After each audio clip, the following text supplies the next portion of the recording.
Rabbi shrah li sadri wa yassir li amri wahlul 'uqdatam min lisani. Allahumma shalli wa sallim wa barik ala habibika Mustafa Muhammadin wa ala alihi wa sahbihi asma'in, nama ba'du. Yang kita hormati bersama Ketua Umum Pengurus Pusat Notaris Muslim Indonesia Bapak Heri Sosiawan SHMH, Bapak Sekretaris Umum Bapak Ahmad Bangsali SHMKN, ya, Bapak Dewan Penasihat Notaris yang saya hormati, Bapak Zainal Arifin yang saya hormati, PLT Bupati Rembang saya hormati, semua yang hadir yang saya hormati. Kita akan ngaji fikih tentang notaris. Tadi yang diceritakan Pak Arifin itu sisi baiknya, tapi tadi saya bisik-bisik sama Pak Imam itu bisa nggak dipakai bodoni, ya bisa kan. Ya memang lembaga apa saja itu bisa dipakai nipu, ya. Agama ya bisa dijual, kekerasan yang bisa dijual, kelemah lembutan yang bisa dijual. Jadi ibu-ibu ini yang cantik-cantik itu kalau ketemu orang tuh malah kesunatan tuh judes. Jadi dalam fikih itu kalau orang cantik itu haram lemah lembut, harus apa? Judes. Galak judes. Jadi dalam sebuah ayat diterangkan, ya nisa an-nabi lastunna ka ahadim minan nisa ini taqaitunna fala takhda'na bil qaul. Jadi di antara aturan perempuan itu kalau dia cantik, kalau ketemu lelaki itu tidak boleh bersikap lemah lembut. Karena kalau lemah lembut, pikiran lelaki yang nakal itu dianggap mau. Jadi makanya punya istri judek itu berkah. Karena agak diganggu tetangga. Yang repot tuh judes sama suami, ramah sama yang lain, itu masalah itu. Nah begini ya tentang notaris atau tentang penulisan, ya. Di antara yang diyakini para ulama, awwalu ma khalaqallah, pertama yang diciptakan Allah itu al-qalam. Qalam itu pena. Karena semua fakta sejarah itu butuh pencatatan. Dan kalam ini yang mencatat semua peristiwa yang mulai alam ini diciptakan sampai hari kiamat. Semuanya sudah dicatat oleh Allah Subhanahu wa taala. Lalu pencatatan ini untuk apa? Kalau para malaikat ini nanti supaya kita tahu bahwa apa yang terjadi di dunia atau di sistem hukum modern sebetulnya lebih dulu di sistem Lauh Mahfuz. Malaikat itu yang nanti di langit itu hanya merujuk catatan, jadi tidak ketemu kita. Makanya nanti ukurannya itu catatan amal itu dikasihkan. Kalau kebetulan itu baik, delalah itu corong Jawa delalah, kita nerimanya pakai tangan kanan. Kalau buruk catatan itu kita nerima dengan tangan kiri, masih lumayan, ini buruk yang medium. Kalau buruk banget sudah nerimanya tangan kiri, kita menerimanya dengan memunggungi yang ngasih. Jadi sudah disimali masih waro apa? Itu kan pelecehan. Sudah nerima pakai tangan kiri, cara nerimanya dengan memunggungi. Nah, artinya kalau orang modern bilang catatan itu penting untuk sebuah bukti atau akte itu penting untuk legalitas hukum atau apa saja, sebetulnya Allah mengelola alam ini mulai dulu itu sudah pakai catatan. Jadi masyhur itu kita mungkin hafal, ini tak carikan ayat-ayat yang mungkin Mas Arifin biar gampang hafal, itu yang juz 30 saja. Apal 30 juz atau juz 30? Ini pendereknya Mas saya, Mas Arwani, ini penderek Mbah Mun, tapi kayaknya tidak meyakinkan hafal Quran apa enggak kayaknya. Wa inna alaikum lahafidhin, tersama kiroman katibin, terus ya'lamu nama taf'alun. Jadi semua itu berdasar catatan, terus catatan itu dikasihkan. Ketika dikasihkan itu catatan itu berdasar apa? Lah saking baiknya Allah itu, kalau baik ditulis 10, kalau buruk ditulis apa? 1. Tapi banyak ulama yang mendikan begini, untuk diterima sebagai baik itu banyak syaratnya. Misalnya sedekah, materi yang diberikan harus thayyibah, harus baik, dari pekerjaan yang apa? Halal, dengan niat yang baik, yaitu ikhlas. Jadi baik itu memang ditulis 10, tapi catatannya agak banyak, aturannya agak banyak. Nah, buruk itu ditulis 1, tapi nggak ada catatan. Sama nggak bisa misalnya habis malam terus saya tidak dosa, tadi saya tidak ikhlas itu. Nggak bisa. Habis korupsi, insya Allah korupsi saya nggak diterima Allah, dan saya nggak ikhlas itu. Nggak bisa. Sementara sholat itu ditulis 10, tapi untuk menjadi sah itu catatannya banyak.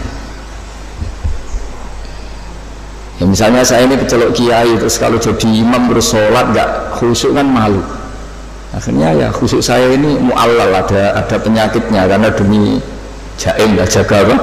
Imam. Kayak saya misalnya bupati kok gak ngomong kesejahteraan rakyat itu kan ya malu, akhirnya ngomong. Apa betul hatinya gitu apa enggak? Enggak tahu. Jadi ribet. Untuk kebaikan itu ribet. Saya kiai ngomong agama, ini demi penjelasan agama apa profesi, apa cari keuntungan juga nggak pernah tahu. Sehingga agama ini tidak hanya ngeritik orang fasik, tapi yang ngeritik ulama. Sehingga Imam Ghazali itu ngarang Ihya, itu diantara juz-juz awal itu ngeritik ulama, itu aneh. Kenapa itu aneh? Karena wong Imam Ghazali itu ulama, kok karangannya justru ngeritik apa? Ulama. Karena agama ini datang untuk membenahi semua. Saya ulang lagi, agama ini datang untuk membenahi semua, termasuk membenahi sistem keulamaan. Di antaranya aturannya adalah ilmu itu harus tercatat.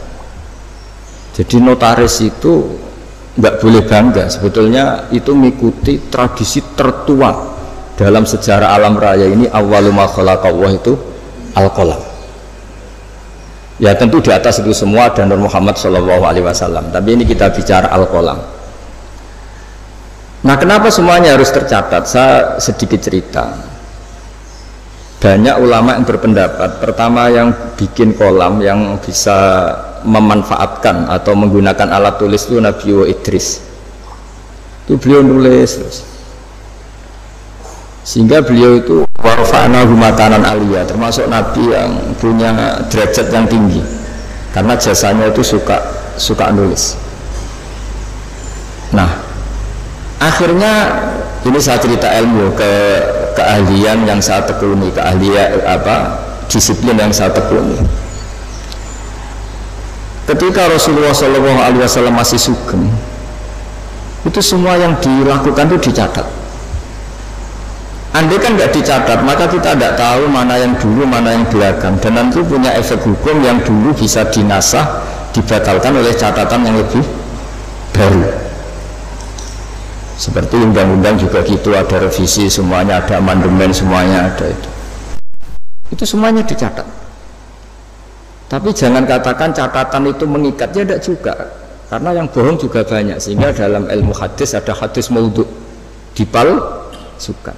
Jadi kalau notaris kok ceritanya baik semua kayak Pak Arifin, ya tidak mungkin hadis saja bisa dipalsu, apalagi notaris ada. Itu di Jakarta saya sering ketemu orang-orang kaya kalau cerita. Satu tanah sertifikatnya bisa 3, asli semua. Itu kan ribet. Nah, kalau di dunia perdukunan itu semuanya bilang punya Nogo Sosro, asli semua. Sing ahli Istanbul ya semuanya punya Istanbul, semuanya ngeklaim asli semua. Jadi catatan itu penting. Tapi kemudian validitasi tadi menurut agama itu siapa? Era dulu yang dipercaya itu orang adil. Orang adil itu orang yang nggak pernah dosa besar atau tidak sering melakukan dosa kecil. Lalu dunia ini bergeser lebih mendengar ke saksi ahli. Ini yang mulai agak ruwet menurut agama, tapi nggak ruwet menurut ilmu modern. Yaitu saksi itu harus orang yang ahli, yang membidangi itu. Padahal ahli itu biasanya ya ahli dalam bidangnya, juga ahli ngakali. Makanya dulu guyonannya Gus Dur itu terkenal itu. Ada ustadz itu agak salah gitu. Ya memang salah gitu. Ada wartawan dia nggak ngerti ustadz, singkat cerita Gus, ustadz itu orang suci, kenapa maksiat tuh? Jawabannya Gus Dur lucu, yang boleh maksiat tuh ustadz, kamu tidak boleh. Kenapa Gus? Karena dia tahu caranya tobat, kamu tidak tahu. Jadi sebelum maksiat sudah tahu, kalau melihat perempuan lain tobatnya wudhu kan gitu. Kalau ngerasani Pak Imam nanti tobatnya minta maaf kan, sebelum dosa sudah tahu caranya tobat. Nah, orang-orang ahli hukum, ahli pidana itu tahu cara ngakali pidana. Jadi, nah ini PR bagi kita semua. Lalu Allah itu tahu semua apa yang akan dilakukan hambanya, termasuk akal-akalan itu. Baik akal-akalan mereka yasa kebenaran maupun akal-akalan dalam apa saja. Di sini akhirnya Quran itu ya bicara wa makaru wa makarallah wa huwa khairul makirin. Karena manusia itu mulai dulu cerdas. Ketika orang Yahudi dilarang berburu hari Sabtu dan hari Sabtu itu ikan banyak, mereka tidak berburu hari Sabtu, bikin jebakan, ya. Jadi bikin jebakan tok tapi nggak diambil. Setelah ikan itu tertahan, diambilnya hari Minggu, ya. Jadi ya jebak, ya, jadi orang Sabtu ini tapi Minggu. Jadi Nabi Idris itu cerita yang terkenal, yang pertama manfaatkan alat tulis itu. Sampai anda usah tanya ini riwayat ini hoax apa enggak, hadisnya maudhu apa enggak, nanti setelah alim saja tanya itu, sebelum alim jangan tanya dulu. Baca kitab tidak bisa konyol al hadis maudhu enggak, ini ribet orang-orang. Nanti setelah alim bisa baca kitab baru debat saya, supaya nanti kalau masih debat tak tanya sudah alim kok enggak belajar apa sendiri. Nabi Idris itu ingin masuk surga. Singkat cerita dia itu berdoa, ya Allah, di antara anak ini cerita ini jarang saya ceritakan, pertama ini saya cerita di semua ngaji baru ini saya cerita. Ini agak spesial notaris ini, karena Nabi Idris ini Nabi pertama yang apa? Memanfaatkan tadi alat tulis. Itu Nabi itu ya aneh cara berpikir.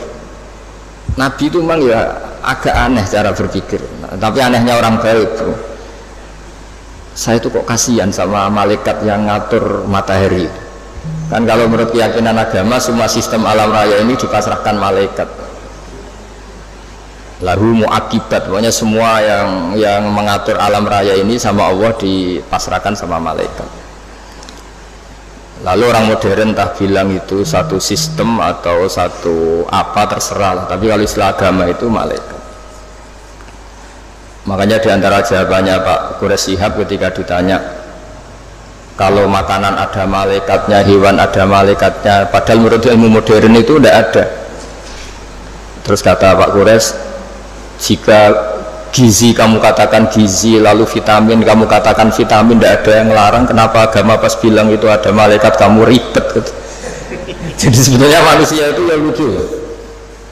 Ketika sama tak kasih tahu pisang itu ada vitamin apa, kamu kan jawab vitamin A. Andai kan dulu penemunya bilang vitamin Z gitu kan, kamu tetap bilang Z. Iya kan? Kenapa ketika kita bikin istilah malaikat ribet gitu? Jadi sebetulnya manusia itu aneh. Ya dulu orang ya nggak ada namanya bupati, adipati, sekarang jadi bupati. Mungkin pencipta bahasa adipati memang kepiye ganti jadi bupati itu dulu adipati. Ya itu kan masalah nama saja, masalah apa? Singkat cerita Nabi Idris itu ya Allah, tolong beri keringanan malaikat yang bagian ngatur matahari. Sebagian ngatur orang cantik kan ringan, bagian ngatur pohon-pohon yang indah itu ringan. Bagaimana malaikat yang ngatur apa?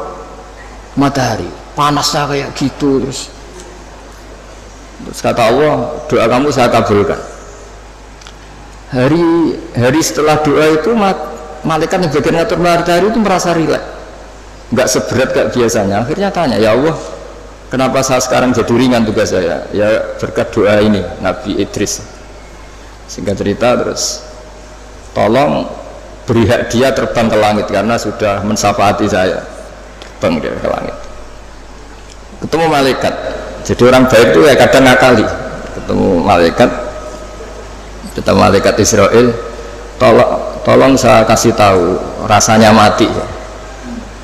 Tapi ya kasih mati dia.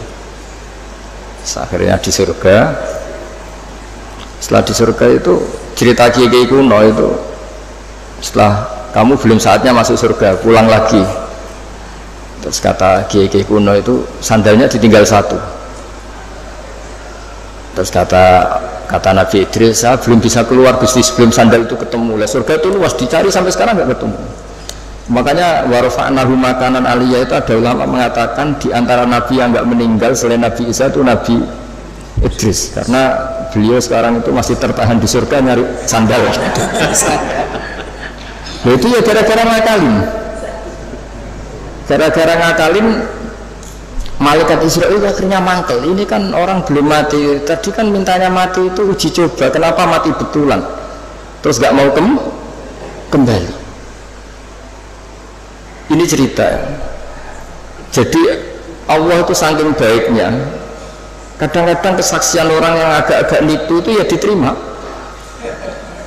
Dulu itu ada orang saking percayanya hadisnya Nabi, ini cerita nyata itu, tapi saya tidak ingin dijadikan syariat.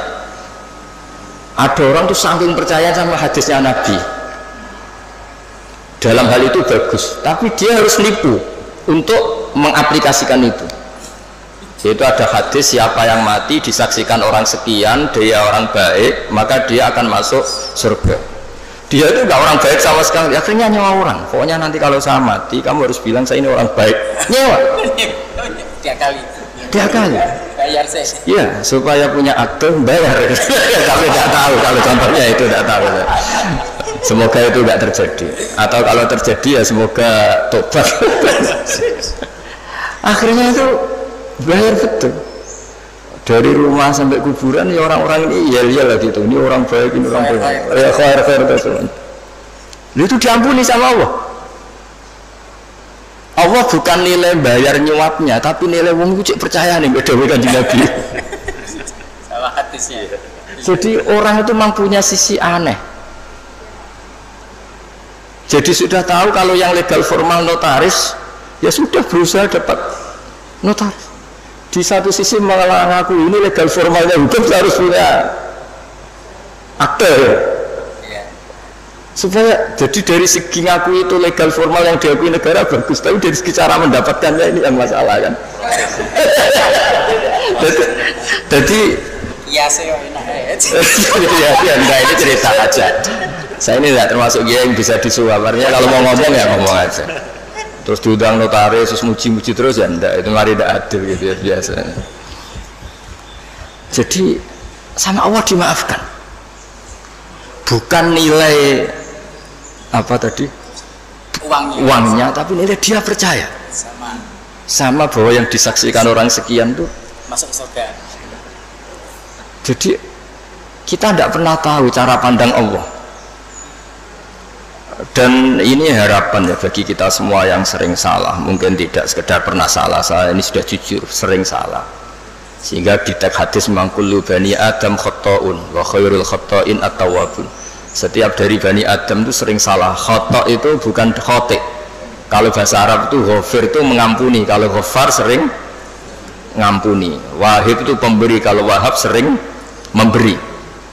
Kayak kalau bahasa Arab itu kalau diikutkan wazan fa'al itu mubalaghah. Masih ingat ya? Masih maju masih ya, masih maju dia. Jadi itu kadang-kadang hubungan manusia dengan Allah itu kita tidak pernah tahu. Dan Allah itu unik. Kadang itu kalau dicatut itu kadang ya suka, kadang ya tidak suka. Kita tidak pernah tahu karena Allah itu yaf'alu ma yasha. Pernah ada seorang yang nakal lah, preman lah, nginjek orang yang sedang sujud. Kita kan sepakat yang nginjek itu salah. Kita pasti sepakat yang nginjek itu salah. Kemudian yang sujud ini entah saking nyuwun sewu bodohnya karena dia ada orang alim, atau saking emosinya bilang gini, wallahi la yaghfiru wa lak. Demi Allah, Allah tidak akan ngampuni kamu. Ini pelajaran bagi kita semua. Terus Allah mewahyukan, ini ada di Sahih Muslim, Allah mewahyukan sama Nabi di era itu, kulli fulan, katakan pada fulan itu yang sujud, yang soleh ini, man dzalladzi yata'alla alayya alla aghfira li fulan, beritahu orang yang sujud ini, yang soleh ini, kenapa dia mencatut nama saya hanya satu sepihak. Saya ini Tuhan loh, bisa aghfir, bisa u'adzib, saya ini bisa memaafkan, bisa menyiksa. Kenapa sifat saya yang diceritakan hanya saya pasti menyiksa? Ini tidak fair kata Allah. Kan ini hanya diceritakan demi Allah, Allah tidak akan memaafkan kamu. Loh, saya ini Tuhan, saya saja memaafkan, saya ini punya sifat ghafur, kenapa yang diceritakan pasti tidak fair, tidak memaafkan? Jadi kita tidak, padahal kita secara fikih suka memihak yang sujud kan tentu. Itu ibarat satu keluarga nakal, terus kakaknya bilang, nak sepeda motor buat dulu mesti bapak mesti ngamuk, jebule bapak era ngamuk, lah do sepeda isopo narawai bapak malah kayak tonggo ribet kan.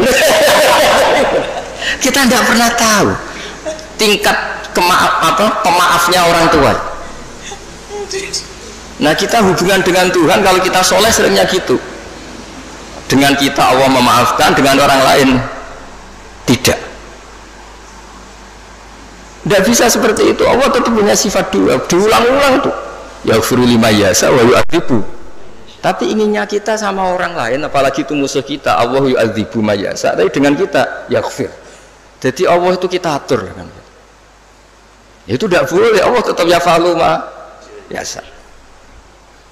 Jadi bisa saja saya nanti masuknya surga itu dulu Pak Imam saja, meskipun hanya PLT bupati bisa saja. Karena Allah yaf'alu ma yasha, boleh saja. Tapi boleh juga kalau dia dahulu saya diusir lagi ya boleh saja kan. Tapi yang jelas itu Allah nggak suka dicatut sepihak, itu nggak suka. Nah sehingga maksud saya ngaji di sini, ketika kita sudah punya legal formal akte misalnya, jangan lalu melupakan bisa saja fakta sebenarnya tidak seperti itu. Karena tidak gampang, legal formal mewakili fakta itu tidak gampang. Saya cerita sedikit ini sekaligus peringatan bagi semua yang nangani hukum lah atau legal formal. Saya juga pernah didolani Dirjen Kemenhum. Saya sering cerita dulu ada orang bercekcok di depan Nabi, 2 orang. Itu Nabi cara ngendikan tuh hati-hati sekali. Fala Allah ba'dukum alhana min ba'din. Mungkin di antara kamu ada yang lebih fasih berargumentasi. Faat dia, kemudian saya putuskan sesuai argumentasi yang saya dengar karena lebih meyakinkan. Akhirnya saya menangkan. Tapi ketika saya menangkan dan dia ternyata salah, sebetulnya saya hanya ngasih dia neraka. Maka bertobatlah orang yang berpinter argumentasi. Jadi kan data itu ya bisa dipalsukan, argumentasi bisa dikondisikan, apa saja bisa. Jadi Nabi yang Nabi saja ketika bikin keputusan tentang sengketa-sengketa sosial, Nabi kalau ngertikan fala Allah ba'dukum alhan itu lebih fasih berargumentasi, sehingga saya putuskan sesuai data yang diberikan ke saya. Tapi ketika data itu palsu atau enggak benar, sebetulnya saya hanya ngasih dia neraka. Dan data ini banyak ribet. Ini saya cerita sesuai bidang saya. Nanti yang di notaris atau di kehakiman atau apa saja bisa mengkiaskan, atau orang tua atau apa. Data itu membingungkan. Makanya dulu di antara cerita yang disebut Quran antara Nabi Dawud sama Nabi Sulaiman. Nabi Dawud itu orang soleh. Mulai dhisik nek wong soleh kon mikir teman-teman itu ora pati iso. Perkarane iku wis pikirane donya wis sepele buan ngono. Dadi wong soleh nek dadi pemimpin rada ribet. Nanti kira-kira bupati mbek kula ya soleh kula, nak mimpin itu ribet. Wong soleh itu mergo cara wong soleh itu donya iku sepele, buan PPN bareng napa? Donya wae. Tapi nak wong rapati soleh kan iman. Jadi penting ra soleh itu kadang ya penting. Singkat cerita itu ono isu ya. Ono isu itu wong ayu tapi stres. Diperkosa wong papat. Walhasil akhirnya hamil dilaporkan ke Nabi Dawud. Nabi Dawud barang dilapuri sing 4 ini termasuk tokoh, rasa diterusno tokoh agama nanti keliru, nanti geger, wae tokoh lah ya, aja muni tokoh birokrasi kok banyak tersinggung, wae tokoh malah itu orang terpandang. Singkat cerita Nabi Dawud dilapori, paling dihamili anjing. Yang 4 orang itu bilang gitu. Nabi Dawud namanya orang soleh, yes. Daripada mengkasuskan orang yang enggak kasus, diam aja. Setelah keputusan itu kelar, Nabi Sulaiman masih umur 13 tahun di situ. Kalau saya hakimnya, maka akan saya putuskan tidak seperti yang diputuskan bapak saya. Padahal Sulaiman itu bin Dawud. Terus kata Nabi Dawud, ya sudah kamu gelar pengadilan lagi, kamu hakimnya. Jadi dulu itu biasa anak sama bapak beda itu biasa, kalau urusan ilmu biasa. Kalau sekarang ada anak beda geger, sebenarnya itu biasa deh. Kalau masalah ilmu, saya ulang lagi, masalah ilmu, bukan masalah harta, bukan masalah kekuasaan.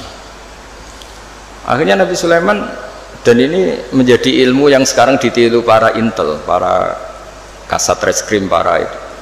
Nabi Sulaiman akhirnya tanya sama 4 tokoh ini. 4 orang itu aja lah, nggak usah tokoh ribet. Tapi sebenarnya tagnya itu tokoh. Dipanggil satu-satu. Yang merkosa itu anjingnya warnanya apa? Hitam katanya.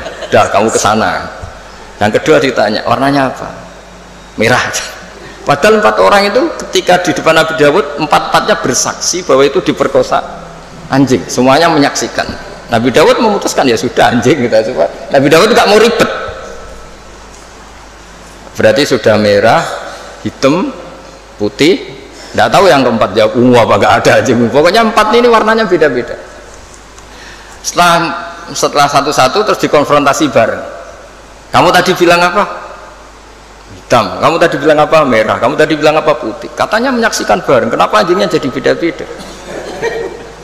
Berarti kamu bersekongkol bohong ya? Wah, akhirnya ngaku kalau keempat ini yang tadi yang merkosa. Jadi apa ya? Menghakimi itu tidak gampang. Sehingga di Quran itu kalau Allah muji Nabi Dawud itu hanya dipuji kebaikannya, diantaranya inna sakharna ma'hul jibala yusabbihna seterusnya. Tapi ketika masalah hukum kata Allah fafahamnaha Sulaiman wa kullan atayna hukmau wa ilma. Jadi kalau masalah kecerdasan memberi hukum itu kata Allah fafahamnaha Sulaiman, cerdas anaknya. Begitu juga ketika ada mbak sama adik punya anak, sama-sama punya anak itu kalau kecil kan wajahnya mirip-mirip, apalagi saudara ya, anaknya mbak sama adik. Singkat cerita di tengah hutan itu dimakan oleh serigala. Ya kalau sama-sama cantik anaknya kan mirip-mirip karena bersaudara. Nah sing sitok Afrika, sitok Indonesia kan raine sekarang beda. Ini kan sama-sama satu klan yang sama, satu marga. Setelah dilaporkan Nabi Dawud, beliau memutuskan sesuai yang meyakinkan argumentasinya. Diputuskan, ya sudah yang hidup ini milik kamu. Misalnya menang adiknya. Ya sudah, karena kebetulan yang sebetulnya punya bayi tadi tidak bisa berargumentasi. Akhirnya Nabi Sulaiman ya sama, kalau saya hakimnya tidak saya putuskan seperti itu. Ya Nabi Dawud ya fair, silahkan gelar apa pengadilan lagi, digelar. Kata Nabi Sulaiman, ambilkan sapeso, daripada 2 bersaudara ini bersengketa, bayinya dipotong 2 ya, dibagi katanya. Ini yang mbaknya ini yang tadi kalah itu langsung spontan, itu tidak bayi saya, silahkan dikasihkan adik saya. Sing adiknya tenang saja. Terus adiknya ditanya, kenapa kamu tenang saja ya? Kalau adiknya harus dibagi. Akhirnya dimenangkan mbaknya. Pikirannya Nabi Sulaiman, membiarkan bayi dipotong 2 itu tidak naluri seorang ibu, mesti jadi kira bener. Sing mbaknya karena ingin bayi ini nggak dipotong sampai rela dikasihkan orang lain, sementing bayi saya hidup. Ini naluri seorang ibu. Nah, ini kepintaran Sulaiman. Jadi dia memanfaatkan psikologi untuk memutuskan siapa yang.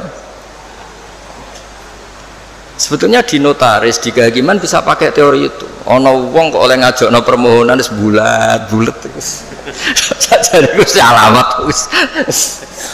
Karena kata Nabi itu semua riwayat mengatakan al-haqqu sahlun, kebenaran itu nyaman. bawaannya kebenaran itu nyaman. Ditanyakan tetangga-tetangga yaitu miliknya, ditetanggakan kerabatnya yaitu miliknya. Tapi kalau barang nggak bener itu mesti mubeng. Kan harus ngambil data-data yang nggak validkan yang apa. Sebenarnya kalau barang hak itu pasti gampang. Tapi masalahnya selalu ada orang yang pinter berargumen.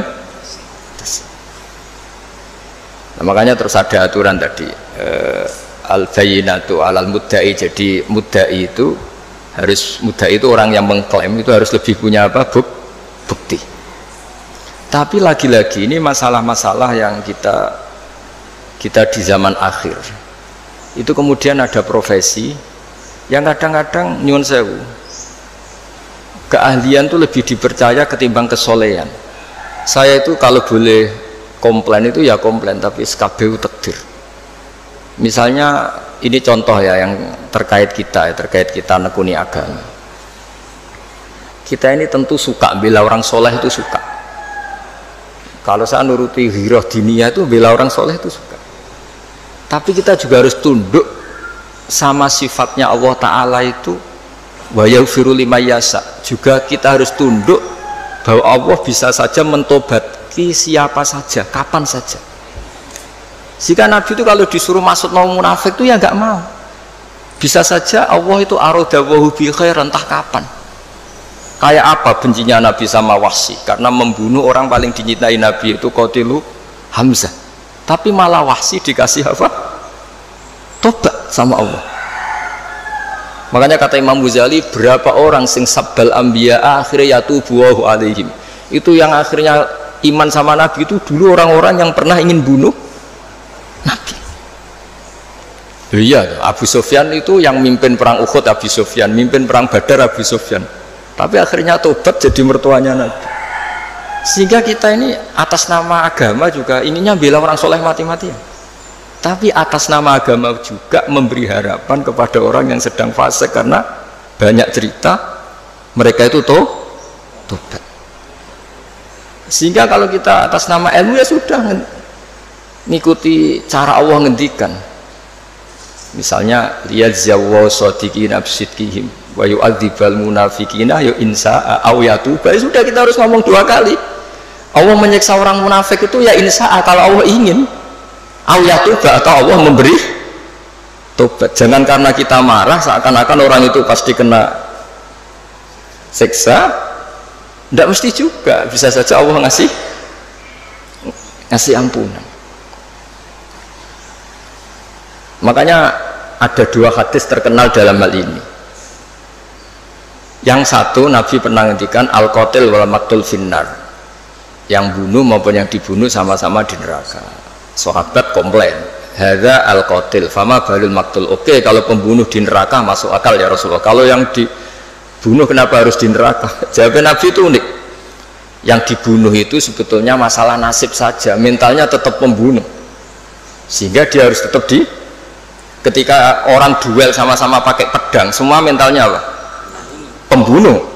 Mentalnya sama-sama, cuma inisial mati, tapi mentalnya tetap pembunuh. Sehingga dengan dihitung niatnya ini, ya sama-sama harus di neraka. Al-qatil wal maqtul finnar. Tapi Nabi pernah ngendikan juga, suatu saat saking rahmatnya Allah, al-qatil wal maqtul sama-sama happy di surga, sama-sama senang di surga. Hadza yaqtulu hadza fayatubu hadza, ya akhirnya ketemu di surga. Ya tadi Sayyid Hamzah karena dibunuh Wahsy, beliau syahid langsung surga. Wahsy karena tobat dan mengkafaroi membunuh Musailamah al-Kadzdzab juga di surga. Semuanya mungkin karena Allah yaf'alu ma yasha. Dan Allah yaghfiru liman yasha wa yu'adzibu man yasha. Nah, di sini kenapa banyak kiai-kiai alim itu tidak tegas. Kata orang yang nggak pinter, kiai NU ora tegas. Sakjane kok perkara tegas ora tegas.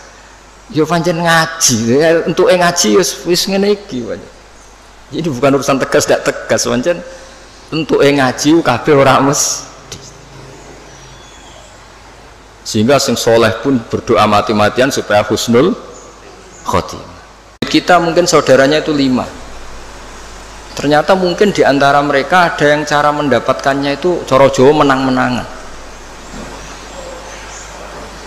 Ya kan kita tidak pernah tahu.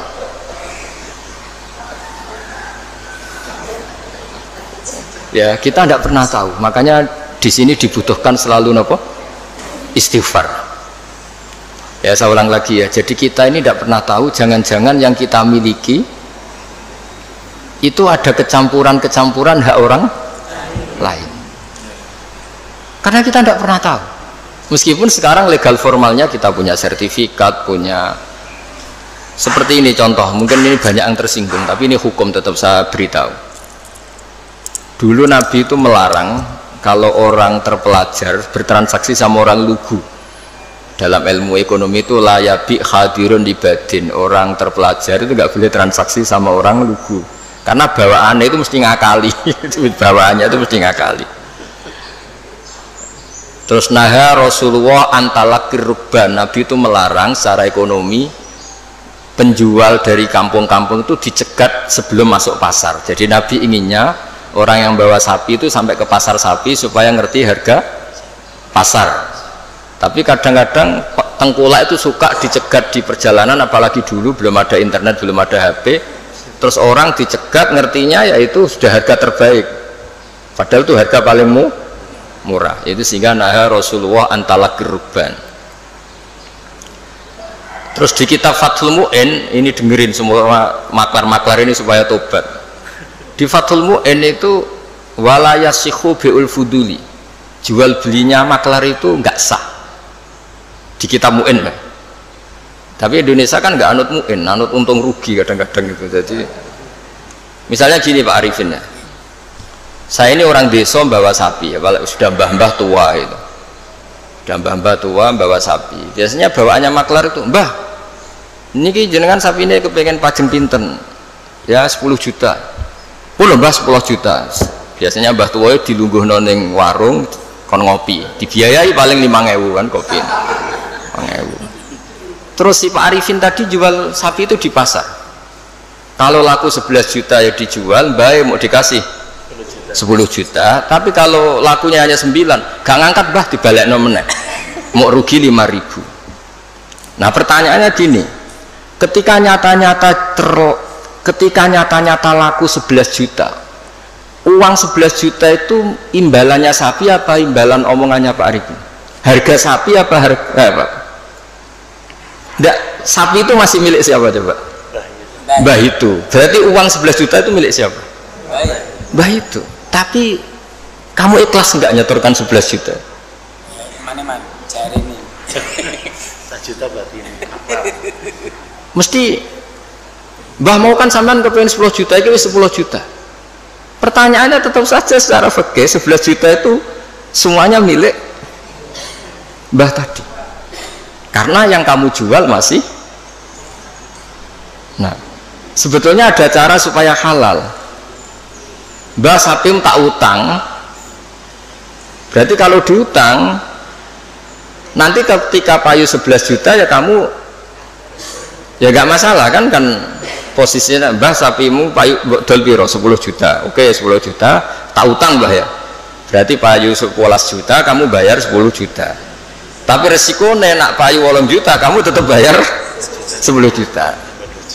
Tapi kalau selama akadnya maklar itu yang kamu jual tetap milik mbah itu, dan berapapun harganya uang itu ya milik mbah itu, karena as-saman fi muqabalatil mabi, harga ini tetap harga barang yang dijual, sementara itu masih milik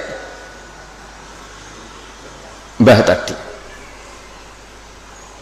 Jadi nah saya tidak tahu apa mazhab lain membolehkan itu enggak, tapi tetap normalnya itu ribet. Jadi makanya Nabi itu dulu itu nggak suka kalau ada orang lugu-lugu dagangan be pinter, nggak suka. Sampai Nabi ngintikan la yabi hadirun ibadin, hadirun itu orang kota, badin itu wong bedui, saking inginnya itu. Nah artinya mungkin di notaris, di kejahakiman, di kejaksaan itu ojo sampai lawang terpelajar berperkara ambek wong lugu, bawaan iki bodoni, iki dibodoni kan.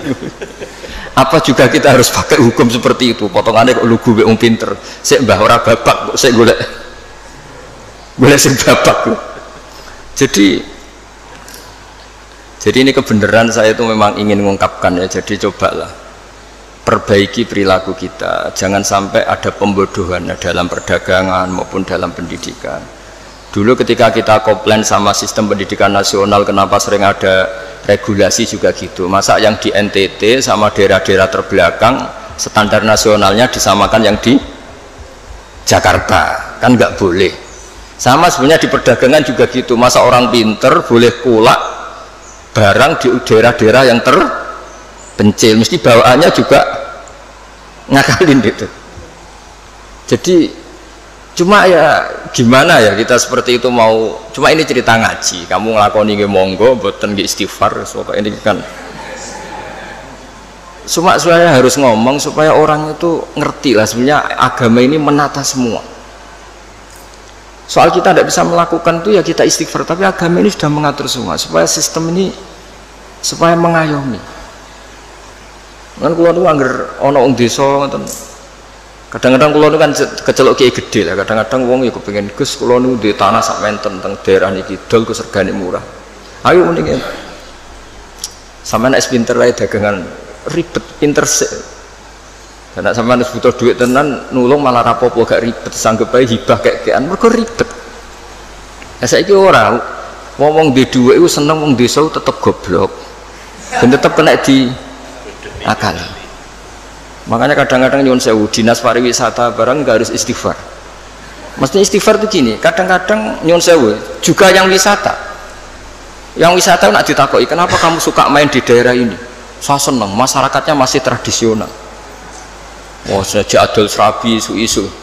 Mereka ini bangsa kita yang juga ingin maju, tapi sing tukang wisata seneng nak mereka tetap desa, jadi gue tontonan, bukan gue objek. Kita ini katanya mau mengentaskan dari yang nggak terpelajar menjadi terpelajar. Kadang-kadang manusia pedalaman nyun sewu tinggu tontonan, manusia pohon tinggu. Udahlah, kiai ya istighfar, saya sebagai ulama juga istighfar, semuanya istighfar. Bahkan Nabi yang sempurna, yang maksum, yang nggak pernah salah pun menganjurkan semua orang itu harus tetap istighfar. Tapi kamu misalnya benci dinas pariwisata ya keliru-kelirunya tadi. Awal mereka terakses oleh publik ya gara-gara ini. Dan barokahnya terakses ini suatu saat anak-anak pedalaman ini akhirnya terpelah. Kita tidak pernah tahu hikmahnya. Jadi pokoknya semuanya terus butuh istighfar. Nggak bisa ndak. Ya misalnya secara legal formal Pak Imam ini PLT Bupati Rembang, mimpin Rembang. Tapi secara hukumnya Allah misalnya, jangan-jangan kamu pimpin tuh wali, orang wali mimpin wali kan ya kurang ajar misalnya. Jadi hukumnya semua hukum ya ribet kan menurut hukum gitu. Tapi ya sudah kita ya ikhlas wae dipimpin panjenengan ini aturan dunia gitu. Makanya kalau nanti guyon mbek Pak Ganjar dinanteng dunia mimpin kula sonan yang akhirat gentenan. Karena memang harus seperti itu. Karena jogeman ulama uga wali, jadi seneng dunia dipimpin, yang akhirat dipimpin menang ribet. Jadi kudune gentenan oh. Gantian. Nah ini pelajaran bagi kita. Jadi di antara keinginan Rasulullah SAW itu orang-orang yang tertinggal itu sampai masuk pasar Pak Arifin supaya ngerti harga pasar sehingga mereka terpelajar. Sama lihat di bab di Sahih Muslim atau Bukhari itu betapa Rasulullah itu di bab B itu diulang-ulang itu. Nah Rasulullah antalakir rukban layabi hadirun libadin. Tapi ini orang sudah mulai lupa, malah seneng kalau ada orang-orang lugu seneng. Kulak ning desa wae ijek murah. Nah, ini kalau apa? Artinya kan kita sebetulnya suka kalau bangsa kita ini dolan kono wae masyarakat ijek desa. Suweneng. Anak bangsa sendiri, saudara kita sendiri kene wisata dhuwur gubuk, ndelok petani ijek desa nu suweneng. Menawa ning atine kena diakali. Nggak sing seneng rabi ya ngono, rabi ini kayaknya weh murah. Irit. Aktif pingin. Jadi Rasulullah itu kayak apa hebatnya itu. Jadi di antara yang dilarang Nabi gimana? Orang-orang desa bersentuhan sama orang. Tapi yang dilarang orang kotanya karena ini yang dianggap subjek. Tukang bodoh. Nah ini enggak niat nyinggung siapa-siapa tapi cobalah wong ini ngaji supaya ngerti lah bahwa betapa agama ini mengatur apa semua. Saya kira demikian. Assalamualaikum warahmatullahi wabarakatuh.